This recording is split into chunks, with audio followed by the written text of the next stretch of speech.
What kind of kava are we drinking right now? Too. Come with Kava. No, we're keeping it Waka.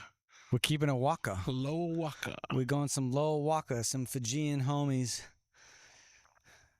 doing their thing for a couple of years, making some good quality kava here. Amen. Woo-hoo. Morgan Smith. It's the guy over there. That's me. He got us. If you guys don't know, like if you can see behind us, we are mixing a bowl in a kava on the Kava farm, overlooking the ocean. Yeah. It's pretty dope. Next world. Yeah. That's nice, bro. I was telling you, like, I like when you drink the kava and then like a minute later it comes back and it just reminds you that you drank the kava. Yeah, it's true. Like sometimes you kind of get it over with and you're like, all right, well that was bitter, you know? And then you have a chaser and you're like, all right, I'm good. And then 20 seconds later it bites you. Yes. Do you remember? You remember what you just put in your mouth? You're like, well, I don't know. I guess I do now. I don't have a choice. So there's a lot of questions probably people got, right? But you're in an interesting space. You're in the kava game, right?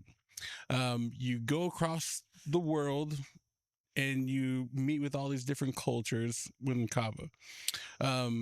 When you see Tongans versus Fijians versus people from Papua New Guinea, whatever, what is something that you wish they knew about this thing that brought us together? Well, I think the very first thing is that I don't feel like, okay, I'll give you an example. You were around when you invited me out to these wild Tongan parties, and this random guy walks in and they're like, wait, you drink kava? You know? And it surprises everyone in the islands that there are Americans that look like me that drink kava every single day. Yeah. And they really love it, right? Like, I think that that's the number one thing I would tell people is like, yo, this is something that a lot of people like, and it's not just people from the islands. Well, it's interesting too because a lot of islanders don't even like drinking kava. Why is that, do you think? Is it a flavor thing? Is it a...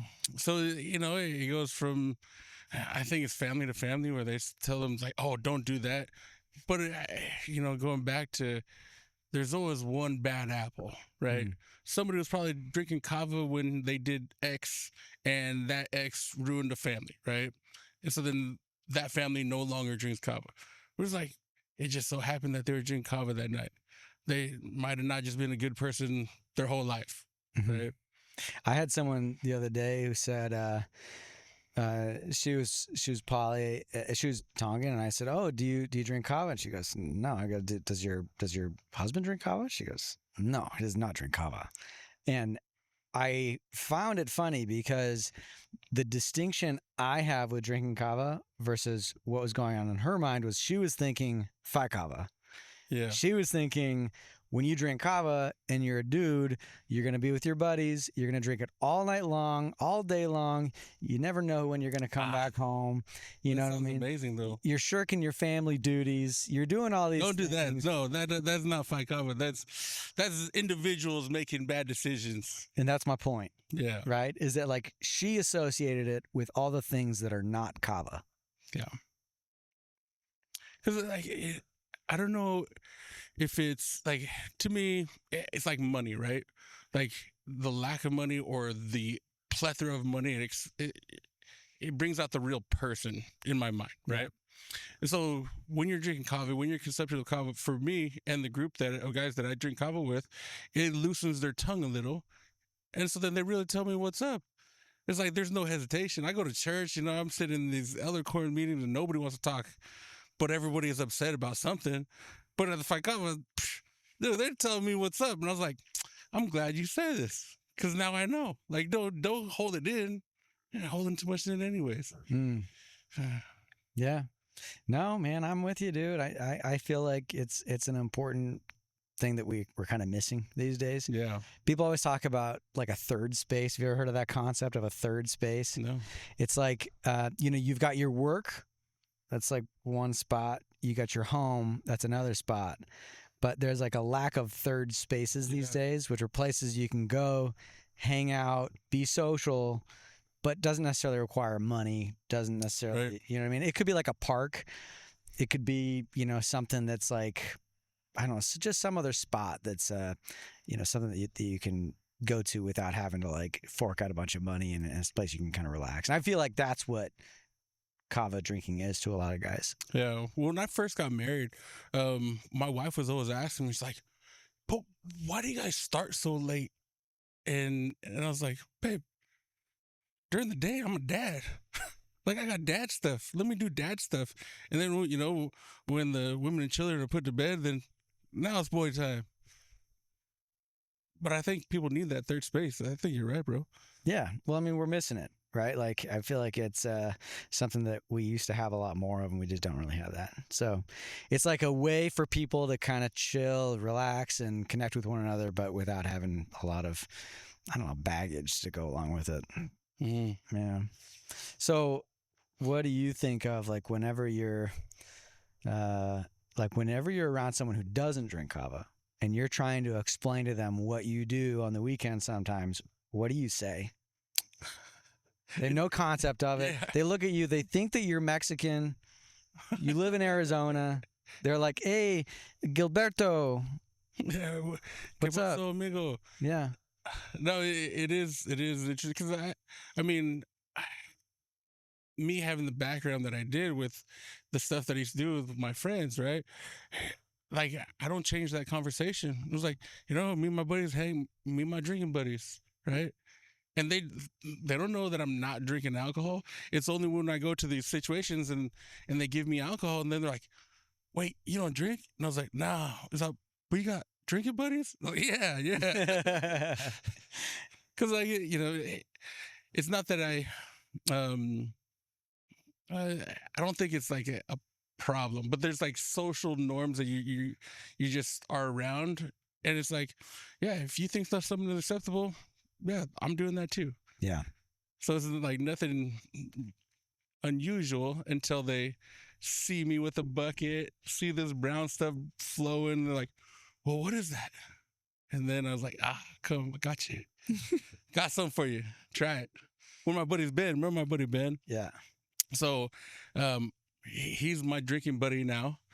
He came to my son's birthday party. And like when you're in elementary, as a parent, you don't know if you're like, do I just drop him off and then leave? Yeah, it's or always do an I awkward stay? thing, Yeah, man. And so then my buddy, he came to the house for my son's birthday, and he goes, we stay, we go. And I was like, well, do you drink? He's like, drink? And I was like, I mean, kava. You drink kava? He's like, I don't know what that is, but yeah. And so then after that, he's been drinking with me for, I don't even know how many years, but it's almost every other weekend this guy's at my house. And it's great because for me, it's the best way to get to know somebody. Yeah. Is sit around the bowl. Yeah. So what's the number one thing? Because I do feel like every time I'm at your house, there's some random new guy who's never had kava before. Like you're like a kava missionary or something. You're a kavangelist. Kavangelist. Gilbert the kavangelist. He's always got someone new in his house. He's forcing him to drink this muddy water. Amen. And Hallelujah. yeah. So like, what is the thing that you feel that they always comment? Like, what's like a newcomer, right? What are they always talking about? What are they always saying? Are they like concerned? Do they like it? Do you think that they're playing you? You think that they're like, hey man, that's really delicious and I really love it? I always think it's funny when they go, oh, that's earthy. They don't say it's bad. They go, oh, wow. Yeah, that's really earthy. And I was like, oh, what does that mean? They're like, tastes like dirt. I was like, oh, I've never tasted dirt. I don't know what you're talking about. Like, that's my culture you're talking about here, bro. But it's nice because a lot of the people that they don't, when they're trying something, especially from a culture, they're not trying to offend it in any way. And so then they try to find a more polite way to say, that ain't for me. But then the more that they hang out and just be a part of that whole experience, dude, change your life. It grows on you. Just reminds me of the first time I had ginger ale. I did not like ginger ale at all. Now, Ginger ale crew, huh? Yeah, I do feel like once people start to understand kava, like if you just gave someone this and you didn't say anything at all, you just put some kava into a cup and you gave it to them, they'd be like, never again, right? But then once you start to go, look, there's a history behind this. There's people who have sacrificed their lives to, make this what it is. There's like, it's created cultures and societies and families and, like the story of kava is insane. I can't really fathom. Every time I'm looking at one of these plants, I'm like, that represents 3,000 years of people, right? And like how they go, if you didn't understand that, the muddy water would not be as appetizing. Yeah. Well, I just think it sweetens the deal, right? Yeah. Because like after you acquire your taste or you acquire that feeling, because there's always a feeling afterwards. Like there's this stuff, it's all topical, but it's the stuff that like goes inside of you, right? Like the relationships that you have, me and you, like many conversations about life, whatever. There's a feeling, a spirit that goes along with this. And then when you start knowing the history of that, it's like, oh man. It all adds up. Yeah. Makes it more better. It does. It does. So, okay. You mentioned how I like to drink kava. Tell me a little bit more about how you like to drink kava. Because I think you drink more kava on a more consistent basis than I do. Yeah. So I like to drink kava like, nearly every day. But normally I'm at home alone and, the house is quiet. It's chill. I got 15 minutes to myself. I can make some kava. I always think back to if you go to Vanuatu and you drink kava with those guys, they're going to make it super, super thick. And it's going to be fresh kava. It's not going to be dried kava. And they're going to have 4, maybe 5, sort of shells worth of kava. And it's going to hit you like a truck. Yeah. Right? And that's how I like it. Like, I don't... it is social a little bit, but where if you go to Phi Kava, the guitars are going to be coming out, guys are going to be singing, they're going to be crooning all night long, and it's going to be a fun time. Vanuatu, it's much more subdued. Like those guys, they'll drink it and it's just whispering. That's all it is, right? And that kava's ready at the local kind of spot because there's a green light out. And when the green light is there, you can walk up and get some kava. And when you walk into those places, it's all just hushed talking, very like, sort of mellow and calm. Interesting. And it's a way for them to really just chill. Well, because that's like the other question I had for you is like, when you have that 15 minutes to yourself, right? Yeah. It's like, is there something that you're like looking for during that time? Or is like, oh man, I need to get this in, what is it? What is it? Well, to me, it's like a decompression, right? It's the act of making kava. It's meditative, right? It's me and the bowl. I'm just sitting there. I'm massaging that kava in the bag and I'm squeezing it out. I try to not listen to anything. I try to not have podcasts on. I try to not have the TV on. It's just me and the bowl. And like, what's cool about it is that I can just take a few minutes to actually think about my day. And I don't think that's something that's super common these days where people take the time to really think for themselves. There's a really cool thing that I want to say it was like Harvard came out with. It was a video. This super smart guy, he was wearing glasses, so he was smart.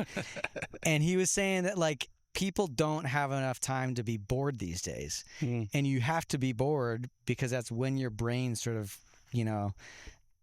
digest things. It's when it kind of metabolizes all the thoughts and the issues that are going on that day. And that's what I use it for. I use it for that quiet time to go like, okay, what's going on in my life? What do I got to fix? What are the issues? And how am I going to tackle it tomorrow? And then when I finally drink the kava, I'm like, okay, all right. Yeah. You know? Because it's like the big word, homeostasis. Oh, what the heck? We're going back to homeostasis. Like our body is trying to come back and say like, hey, you've been doing too much in this space. You need to relax so that your body can heal itself. For me, the kava, I feel it right away in my knees. Oh yeah, it feels great. Like, so old man, right? Younger, old man. I don't know. I'm right in the middle, right? Yeah. I'm at that age where it's like, he's old, he's young. Like you're starting to feel it. Yeah. But it allows me to do things that I could do no problem, like when I was in my 20s. Okay. Drink that kava, I can go run. And it don't hurt. And then if it hurts, then I drink some more kava. But it just like, to me, I feel like the Tin Man, and it oils my joints. Yeah. I've never understood when you've talked about this. Like I personally, man, when I drink kava, I don't want to do anything. I'm not doing anything, bro. I drink some kava. There's no work getting done. All right. I'm just hanging out because it's just not going to happen. I'm going to be sitting there just relaxing. But you're like, I'm going to drink some kava and I'm going to go for a run. Yeah. That doesn't make sense. I think it's part of being a rugby player, you know? Is that just like your flex on me right now? I play rugby. Hey, man, I'm huge. I could beat I you. invite you. No, Let's go play dude. rugby. I'm not laughing at you, bro. Oh, whoops. Let me drink some more of this. You know, I'm questioning everything right now, Gilbert. Well, I say like, just try it. Like before you go to work out with your personal trainer, whatever, before you do your max reps, just have a quick bowl. You know what I think we should do right after this? What? Let's go for a run. Let's go for a run. Just kidding. I'll try it. Do you think, like, you got all these polys that are on football teams, and you hear about them having it after football games and practices and stuff. Do you feel like that is something that it could actually become more mainstream? You know what I mean? Yes, absolutely. Because so I only say that with no hesitation because of the experience that I've had with guys who are professional athletes or high D1 athletes, right? And then we mixed kava together, and one of the first things that they said, well, not first things, the next day they say, I feel great. They got a good night's rest. They woke up, no hangover, and they could go. Like for me, I only played D1, right? So it was good, had high level competition, whatever. But those professional athletes, they recognize something right away, right? Some of those guys, they'll get into the pharmaceuticals, they'll start drinking because they're trying to get rid of this pain that's in their body. This right here, it's not a permanent fix, but it helps it be more manageable. Mm-hmm. There's actually a study that came out a couple of years ago, and I want to say it was about soldiers, and they would have kava the night before, and in the morning the group that had the kava had more energy. Like I don't know how you would quantify that, but they actually quantified how much energy output a soldier could give after having kava the night before. Yeah. So, I mean, it lines up, right? Like you get really good rest, which that might be it, right? It might not actually be the kava. It might be what the kava does to the body while you sleep. Yeah. Maybe it helps repair your muscles a little bit more. Homeostasis, whatever that is. I don't even know what you're talking about, bro. Hey, you should ask your wife, bro. She's really smart. She's really smart. Yeah. No, if I ask her that, then she's gonna make fun of me. I don't know what it is. Then I just got two people in my life that make fun of me all day long, man. Ridiculous. If you were to name a kava plant, Oh man. right, like a cultivar, right? Right now we're drinking Loa, and technically that's not actually a cultivar name. Loa in Fijian means black, but like there's like Loa Casa Balavu means like I believe it means long internode. Yeah. The Casa is like this actual stem itself. Balavu is like long. It might be short. Shoot, I shouldn't have said anything. I'm gonna get flamed. But Loa means black, right? So it's kind of like one of these ones that are like much darker, right? Yeah. What would you name a kava plant? Your own variety. Yeah. So let's say you have a bunch of kava in your backyard. You've been making cuttings for 3 years, and it morphs into something completely new. Oh man.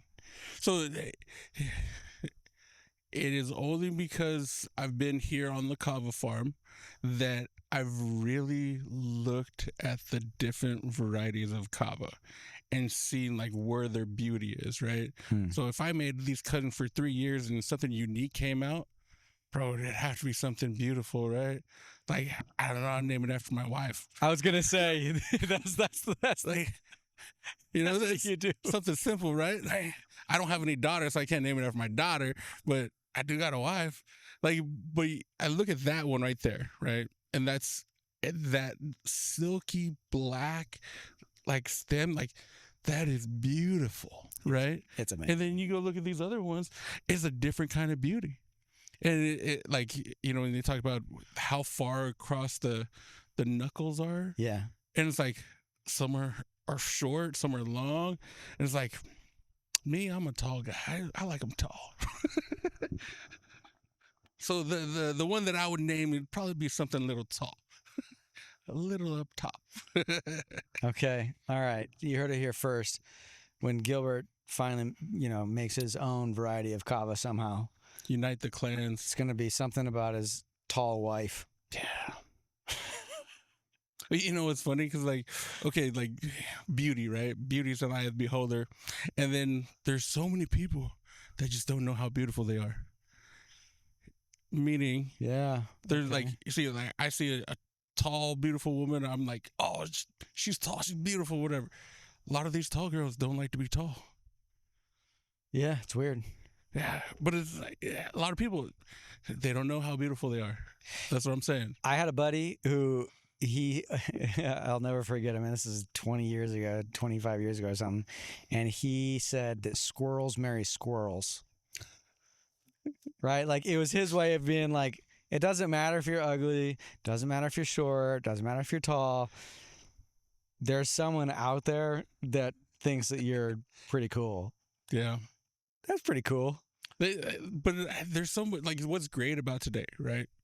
Society, we have all the social media and all this stuff, is that if you're in a place that you feel devalued, you find a new place. Yeah. That's like Kava Circle for me. Like I can't go to the same Kava Circle that I do on Thursday, that I do on Friday, that I do on Saturday. We're having different conversations. Yeah. I like a little bit variety everywhere. Yeah, right? different groups of people have different perspective, different stuff going on. Sometimes you like to hang out with the old guys and gather some wisdom, and sometimes you like to talk with the young guys because the old guys are boring. Yeah. But it's like also like when you're hanging out with those young guys, right? They have that zest. They still got that zest for life. They're like, oh, we're gonna go out, we're gonna make $100 million, and it's gonna so awesome to think about, right? And it's like, bro, my most favorite memory is like watching my kids like accomplish something. Like they went and they shot a basket and they're horrible at it, and then all of a sudden it goes in. Like that to me, worth all the money in the world. Right? Yeah. But then like I feel like I'm pushing more to that old man side where I tell these young guys like, 100 million, that's cool. But how's your wife? Like, how's your family? Like, bro, isn't that the truth, man? I remember I was talking to someone a little while ago about this, about basically like when I was 20 years old, I had this idea in my head. I wanted to be a millionaire by the time I was 30. And it didn't happen. Okay, let's just get that out of the way. It's not bad to have dreams, though. Not bad to have dreams, but you know what I realized after the fact was that like that doesn't help you in all of the facets of life that are actually important. And like when you're chasing the dollar, you're not getting value out of life. Because let's take a brief moment, okay? You're a financial advisor. Yep. You know something about money, okay? If you have someone that has $990,000 and then they deposit a check for another $10,000, now they have $1 million in the bank. What changed? What changed for that person? Did anything actually change for that person? No. No, their wife still hates them. Their kids don't know that they exist. Yeah. They got, what are you doing? The money means nothing. And that's the conversation that I try to have with my clients. So I'm in a good space where I get to decide who I want to take on as a client. And some of these people that they're jerks, it's like, I don't need that kind of energy in my life. So even with them, I was like, hey, I'll help you build you up. But then we might get to a point where we don't work together anymore. Yeah. But it's just, I don't want to be around that stuff. Yeah. Like, I think that's old men, like young me would be like, oh, I don't care if this billionaire hires me, I'll serve him, whatever, make all this money. I was like, bro, there's more important things in life. Yeah. There's beauty in this world. There is beauty in this world, bro. Yeah, man. And it's not like I should definitely preface this by going like, hey, obviously you need money. Yeah. Right. In our world, you need money, but it's not the end all be all. And ironically, I feel like I've been far more successful in life in general and in business when the dollar meant less. Yeah. You know what I mean? Like, it's almost like, it's the whole, like when you're trying hard, nothing works out. Yeah. Like I remember when I before I met my wife, right? I had just broken up with this girl and I wasn't really interested in anyone. And I just didn't want a relationship, right? I wanted to kind of chill, right? I wasn't trying at all. Who shows up? My beautiful wife. You know what I mean? It was like the moment I stopped trying to find someone, she stepped into my life, right? And I feel like that's kind of how it is with a lot of things in life, including business, right? You try really hard, you try to sell too much, it just doesn't work. It's not who you are, it's not genuine, it's not real. I feel like the moment I became more genuine and real, everything became better.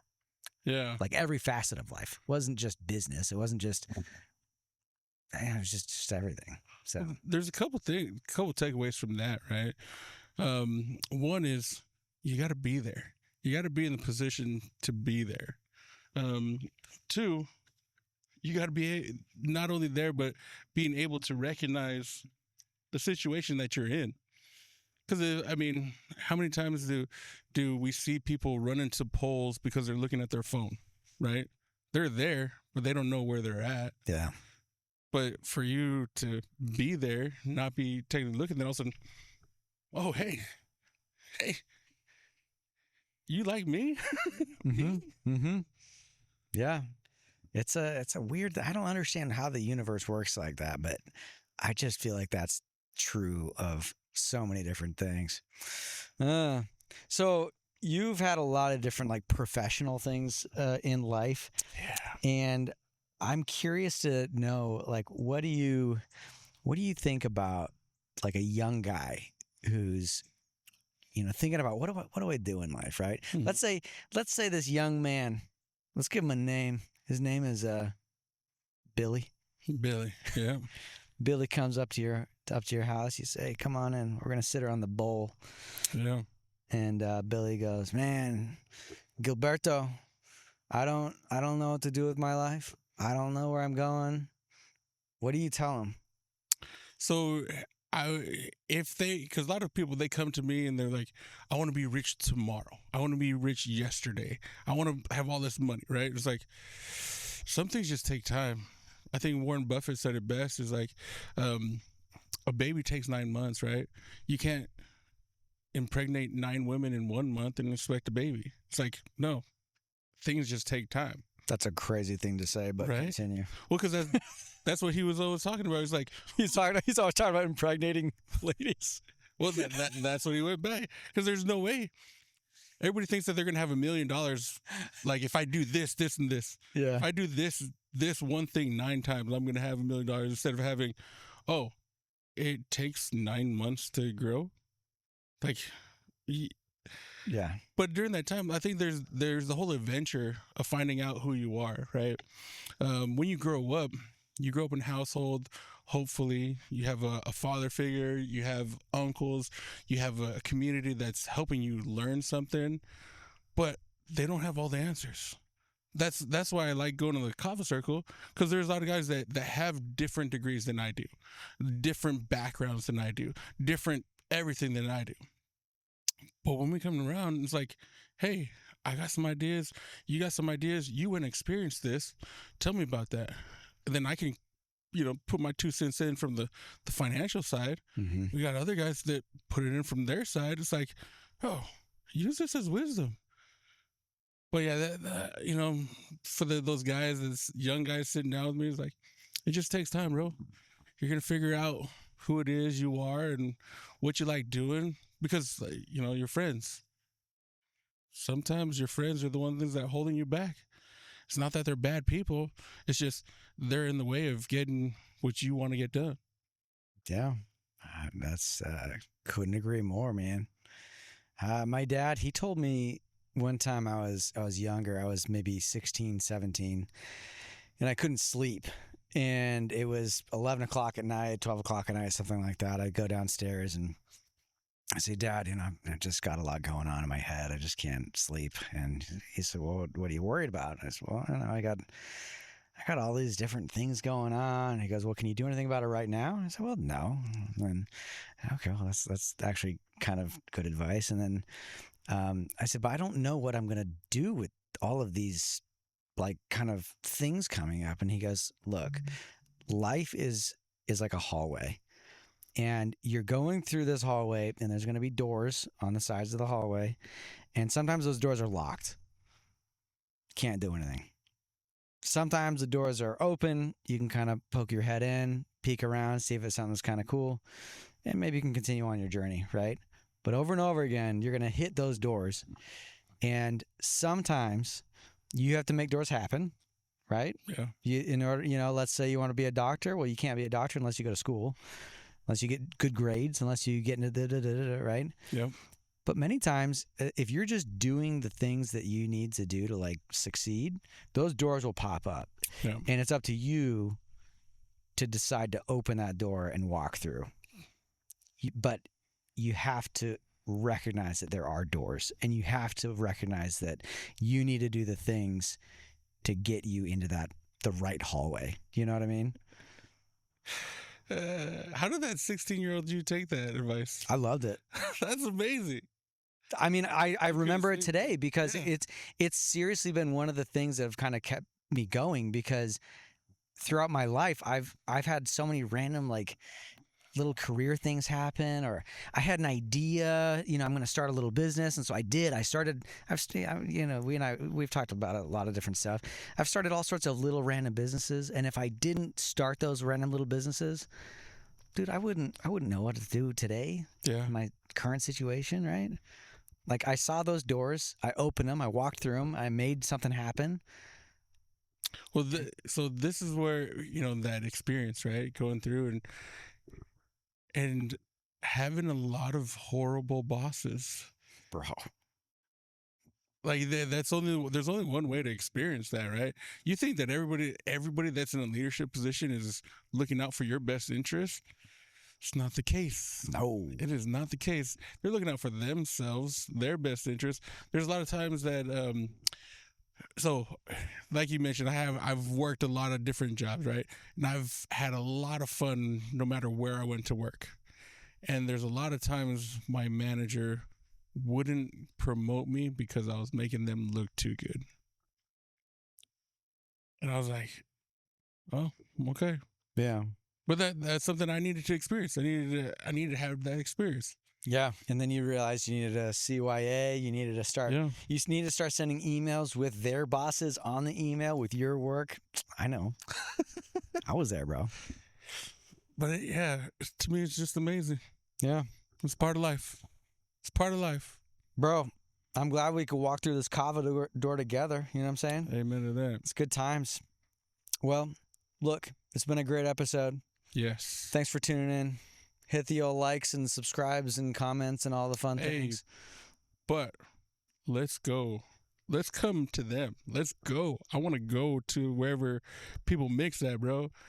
Let's go to their kalapu. Let's find out about them and their stories. Yo, are you in Nepal? Are you in Kathmandu, bro? Are you in Madagascar? Are you mixing in Madagascar? We want to come. We need to bring Kava to Madagascar. Dude, that's the door. That's the door we got to open, bro. We're going to go over there and find like 2,000-year-old Kava over there, bro. Yeah, they've been drinking Kava forever, bro. Some Tongan king like hopped in a boat and just went over to Madagascar 2,000 years ago. You don't even know about it. Oh, you know what would be great? If people that who started mixing, right? Because it's all over TikTok. Even if they want to contact us, I wouldn't mind you guys coming to my house. All right.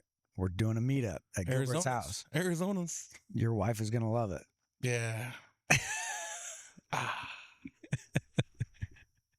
All right. Thanks, dudes. Peace. Peace.